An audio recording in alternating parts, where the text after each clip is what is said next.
14 na araw ko nitong pagja-jogging. Ako yung naging busy ng mga nakarang araw kaya ako hindi nakapag-jogging.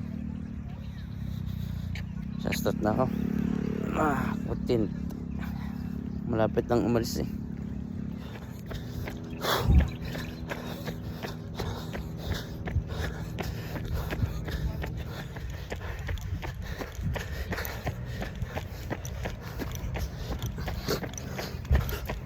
Lalakad naman ako ngayon.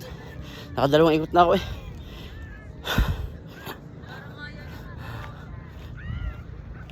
Okay, nakatapos na mag-jogging at walking. Okay, bibili muna ng buko at uuwi na.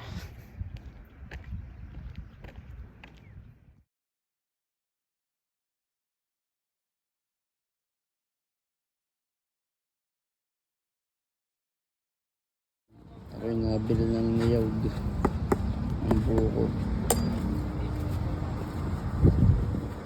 Ito rin maganda sa katawan.